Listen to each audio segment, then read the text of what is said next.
sehat bersama. Kali ini saya kedatangan tamu yang hebat nih, mereka dari dunia kesehatan. Di sebelah kiri saya ada perawat masyarakat yang bernama Mbak Mila, dan di sebelah kanan saya ada mahasiswa perawatan bernama Mbak Lodi.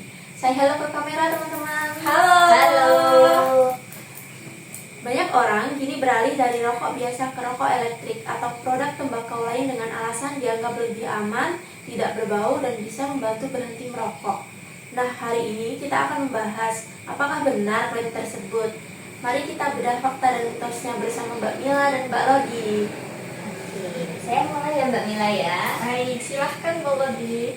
Jadi Mbak Mila, kita kan sering dengar jenis rokok itu ada dua, rokok tembakau sama rokok elektrik. Ya, Kira-kira perbedaannya apa sih Mbak dari kedua rokok tersebut? baik.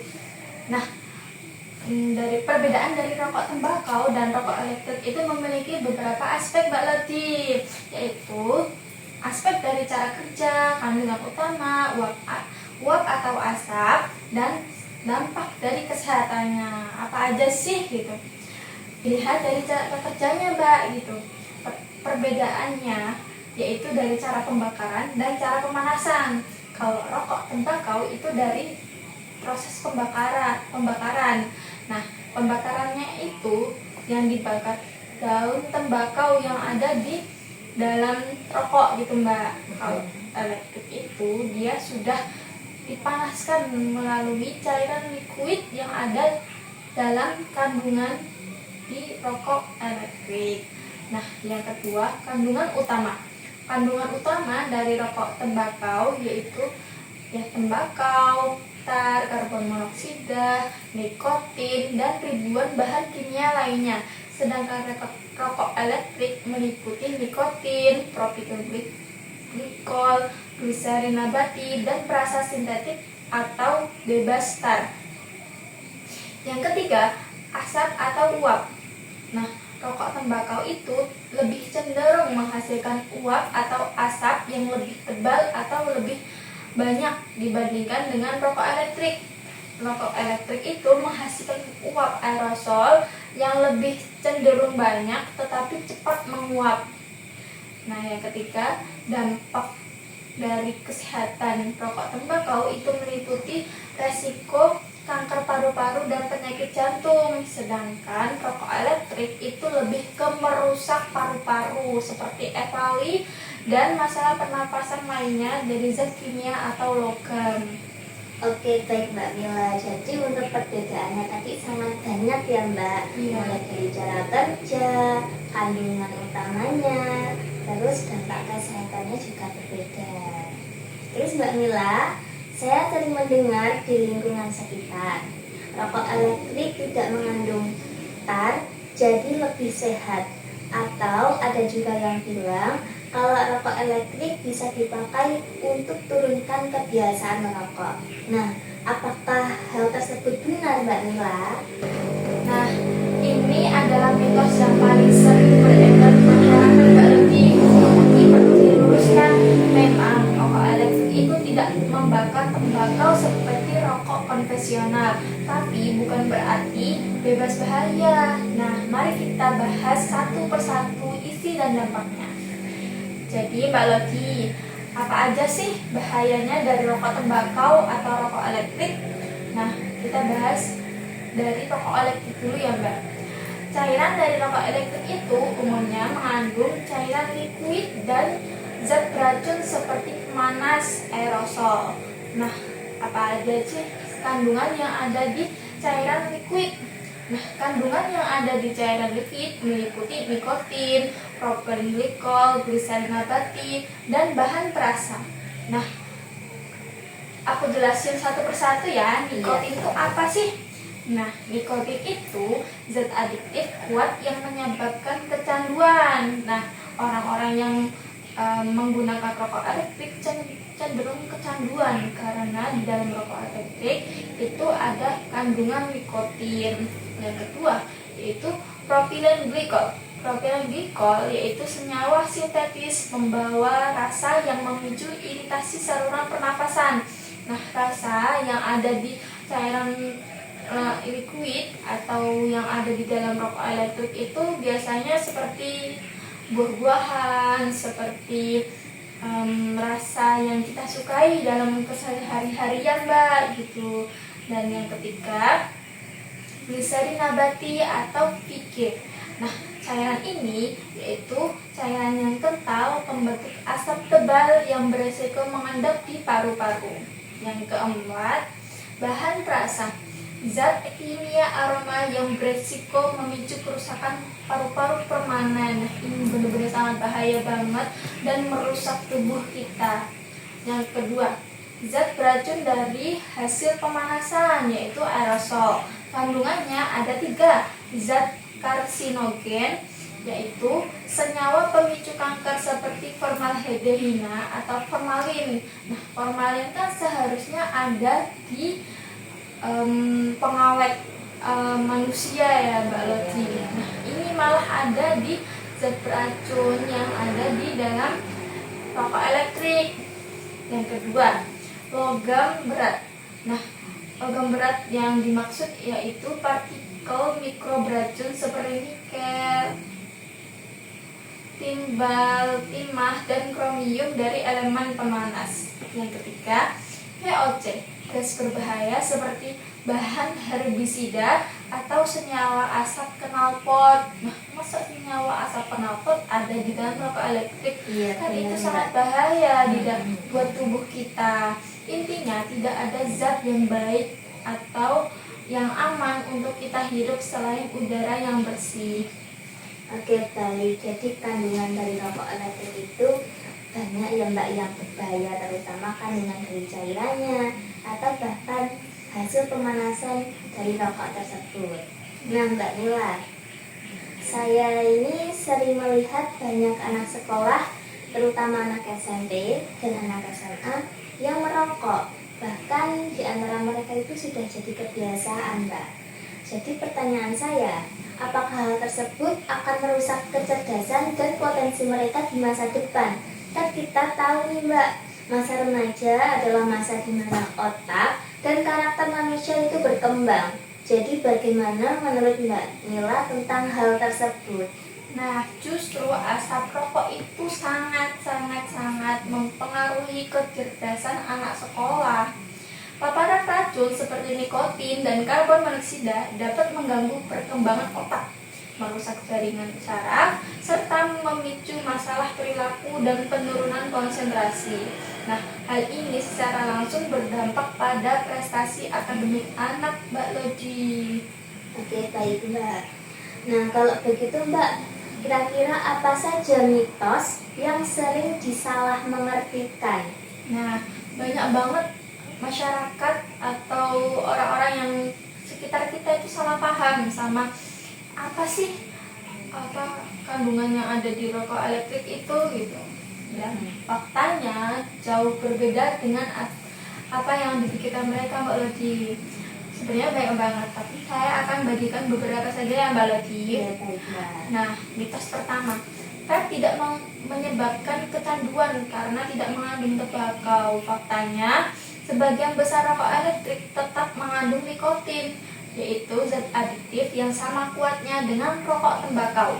Kecanduan nikotin dapat memicu masalah memori, peningkatan risiko depresi, serta penggangguan perkembangan otak bagi kalangan manusia muda. Yang kedua, uap vape tidak berbahaya bagi orang-orang di sekitar. Justru orang-orang sekitar itu dianggap sebagai perokok pasif dan itu lebih berbahaya daripada perokok aktif Mbak Loti. Faktanya di dalam dunia medis, orang di sekitar perokok vape tetap menghirup partikel-partikel halus yang ada di dalam uapnya. Hal ini dapat menyebabkan iritasi mata, batuk, dan memicu serangan asma pada orang yang mengidap asma.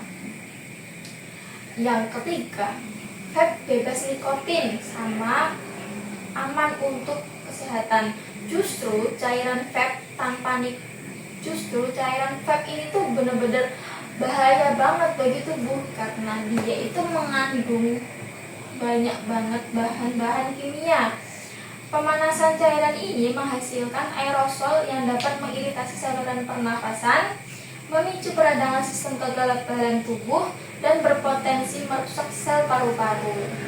Dan yang keempat, vape adalah alat yang efektif dan aman untuk berhenti merokok. Nah, justru ini yang paling bahaya. Rokok tembakau iya, rokok elektrik iya.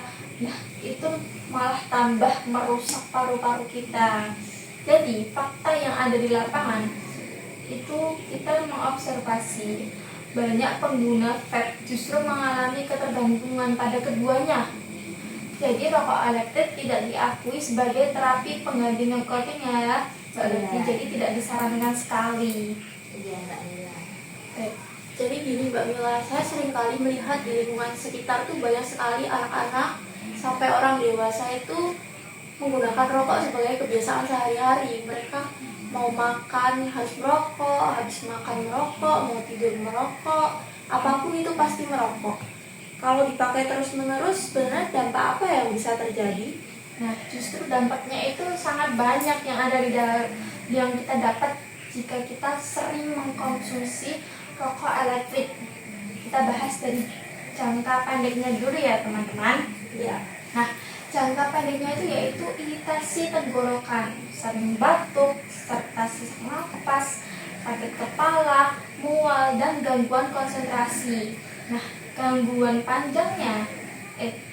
jangka panjangnya yaitu resiko peradangan paru-paru, kerusakan jaringan paru-paru permanen, penyakit jantung, dan resiko kanker yang tidak jauh berbeda dengan rokok biasa. Resiko lainnya, perangkat bisa meledak atau bocor, menyebabkan luka bakar, cairannya bisa tertelan, bisa berbahaya banget itu bagi tubuh kalau cairannya tertelan di tubuh ya teman-teman. Iya, Mbak Mila. Gitu.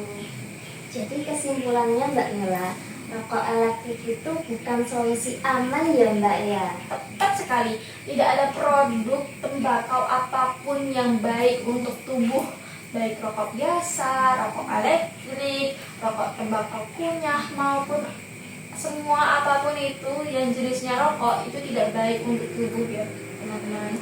Iya. Wah, ternyata banyak sekali ya dampak dari kebiasaan merokok. Saya mau minta tips nih dari Mbak Mila, gimana sih caranya mengurangi rokok yang baik dan aman itu? Ya, baik. Saya kasih 5 tips ya untuk teman-temanku dan teman-teman yang menonton podcast kita kali ini. Yang pertama, kita harus menentukan niat. Kita harus niat di dalam hati kita, aku mau berhenti merokok. Pokoknya mulai hari ini aku harus hidup sehat, tidak merokok, dan aku tidak mau menyakiti diriku sendiri. Aku sayang keluarga, aku sayang teman, dan tidak mau merugikan orang lain. Itu niatnya ya teman-teman. Yang kedua, kenali dan hindari pemicu. Nah, yang pertama, kita harus kenali dulu tuh pemicunya tuh apa sih yang ada di dalam kandungan rokok itu, yang ada di dalam kandungan rokok elektrik, rokok tembakau, apapun itu kamu cari tahu. Pokoknya kamu harus tahu dulu bahayanya apa, dampaknya apa, manfaat bagi tubuh apa gitu. Dan jauhi orang-orang yang mengajak kamu rokok. Pokoknya kamu harus memiliki prinsip jika mau berhenti merokok. Nah, itu teman-teman. Yang ketiga, terapkan metode pengalihan. Nah, kita terapkan nih metode pengalihannya. Ketika kita rasa ingin merokoknya itu muncul, ketika sedang minum kopi atau sedang suntuk atau bosan, kita harus terapkan lagi kembali kepada niat kita. Aku harus berhenti rokok. Jika ada hasrat ingin merokok lagi, kita harus terapkan lagi niat kita dari awal. Jadi, metode pengalihannya yaitu menggunakan permen yang tidak ada rasanya, seperti rasa gula-gula itu jangan ya teman-teman, soalnya gula juga berbahaya bagi tubuh. Yang keempat, bersihkan lingkungan sekitar.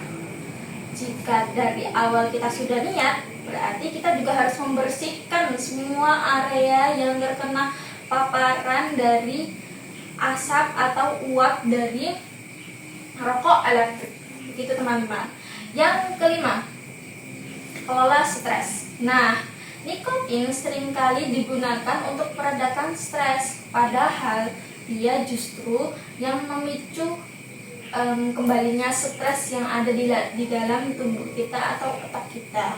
Jadi kita harus menggunakan teknik relaksasi ya teman-teman, seperti meditasi, yoga, atau latihan pernapasan dalam. Pokoknya kita harus menenangkan pikiran kita bukan dengan rokok elektrik, tetapi dengan yoga, terapi meditasi, atau pemanasan pernapasan dalam. Begitu teman-teman. Wah, udah banyak sekali ya kita ngobrol tadi bersama Mbak Mila dan Mbak Lodi. Banyak banget informasi yang kita dapetin dari sini. Jadi pesan hari ini, jangan terjebak dengan anggapan lebih aman. Lindungi diri dan orang tercinta dengan menjauhi segala jenis produk tembakau. Dan semoga podcast kita hari ini mengandung banyak manfaat serta informasi, bisa meluruskan pandangan kita yang salah selama ini ya teman-teman. Dan semoga kita semua semakin sadar untuk memilih hidup sehat tanpa asap rokok maupun tembakau. Gak kerasa nih kita udah sampai di penghujung acara.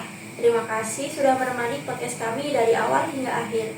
Kurang lebihnya mohon maaf dan semoga bermanfaat. Sampai Sampai jumpa. jumpa.